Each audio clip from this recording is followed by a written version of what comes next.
Hi, welcome to Complete Beginner's Ukulele Lesson 4.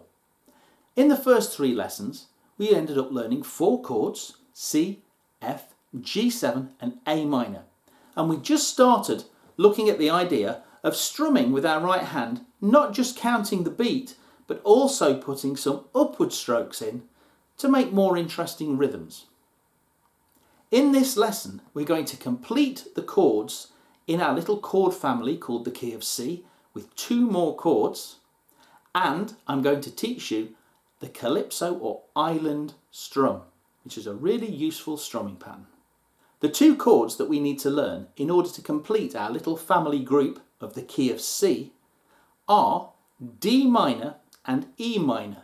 So we'll end up with 2 major chords, a 7 chord, the G7, and 3 minor chords, A minor that we learned last time, and today D minor and E minor.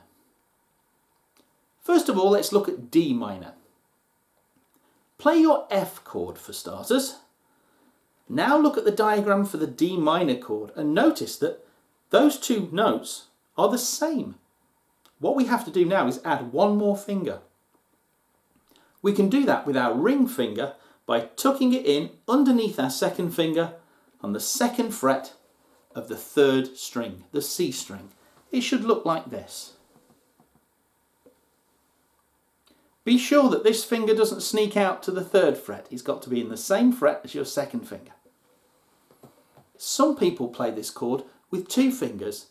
They start off with their regular F and they flatten down the 1st joint of their 2nd finger to cover 2 strings. You can try that as well. Both work well, but sometimes people have a lot of trouble doing that. Let's play our D minor chord. Make sure yours sounds like mine. It's another sad sounding chord. Now let's have a look at our E minor chord. This one is like a little diagonal line. It starts with our 1st finger in the 2nd fret space on the string nearest the floor, the 1st string or the A string. Then we move on to the next string and we move up a fret with our 2nd finger. And then we move on to the next string and up another fret with our 3rd finger. It looks like this. A little diagonal line. 2nd fret, 3rd fret, 4th fret. Let's play that one. Now if you're having trouble getting your ring finger to reach that string, you might start off going 1st finger, I can get that one, but I can't get my ring finger to reach. Look at my arm. If I bring my elbow into my side, it will rotate my hand around and suddenly my ring finger can reach that string quite easily. You can also reposition your uke. Notice that I have an angle on the neck of my uke here. If I had my uke down there, it would be quite hard for me to get my elbow far enough into my side to reach that string. But if I lift up the head of my ukulele like that and get a nice angle here and keep my elbow into my side, my fingers will fall naturally. So don't be afraid to move your arm around a little bit, though we don't want elbows sticking out there, and move your uke around a little bit to find the most comfortable position to play this chord. Let's strum it. Another minor chord, another quite sad sounding chord.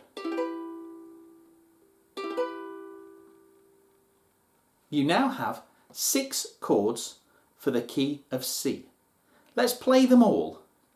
We're going to start with C and we're going to go through them in alphabetical order. So C, after C comes D and we know a D minor. After D comes E, E minor. After E comes F. After F comes G and we know a G7. And then we've got our A minor on the end. Because when we get to G in the musical alphabet, we go back to the beginning again and start again at A.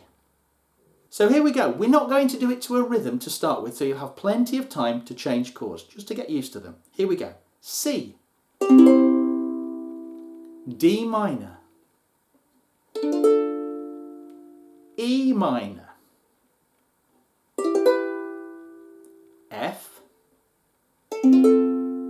G7. A minor. and then we're going to go back to C, where we started. Now you might have noticed that out of that list of alphabetical letter names for our chords, we were missing one. We went from A minor to C. Where was B? Well, the B chord in the key of C is a bit of an odd one. It's a diminished chord. They're less common than the other chords, though we will use them eventually. But we're going to learn those later on. That's what that gap is. Now let's try that same thing, but this time with our simple 1, 2, 3, 4 strum pattern. Now if you're feeling confident, you can try doing some of the things we did last time, just bringing in the odd upstroke in your rhythm. But if not, don't worry, you can always come back and do this lesson again when you've practiced it a few times and try again when you're more confident with it. Go at your own pace. Here we go, we're going to do our chords in alphabetical order again. 1, 2, 3, 4. C, D minor, 4 on each one. E minor, hard change. F, G7, A minor, C. That's a good little exercise to practice, but also try playing them in just random ways. Mix them up, because otherwise we'll get stuck always going from one chord to another. And when a song wants you to make a different move, your hand won't be used to it. Let's leave chords alone for a moment because you've got 6 there, which is quite a lot to practice. And those 6 chords will let you play a lot of songs. Let's have a look at our right hand again, because I'm going to teach you a strum pattern. And this is often called the island strum or calypso strum. It sounds like this.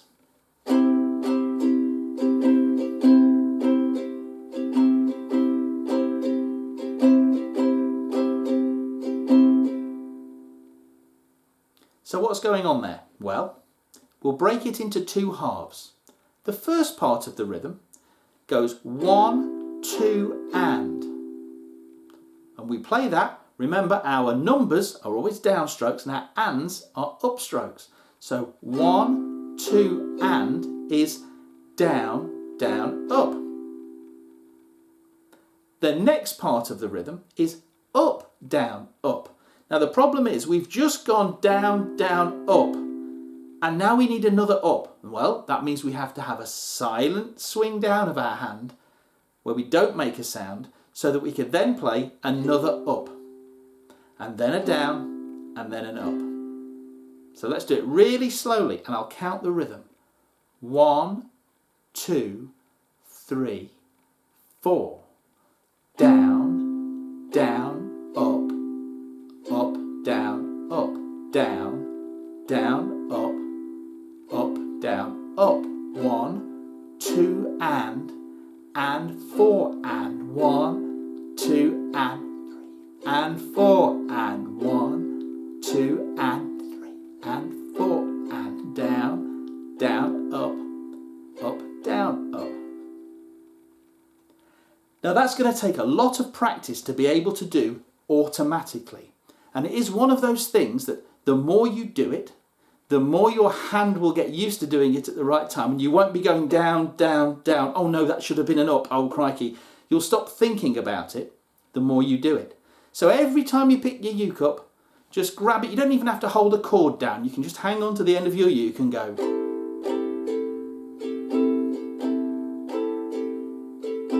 Remember to keep your hands swinging like that.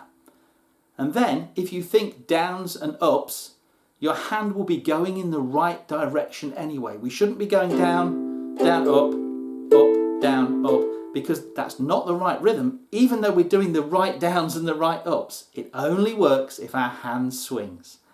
Down, down, up, down, down, down, up, down, up. So there's lots to practice for this lesson, but it's going to set us up to be able to play lots of great songs. So take your time with it and get used to those new chords and practice that rhythm as often as you can. And I'll see you in the next lesson. Take care. Bye-bye.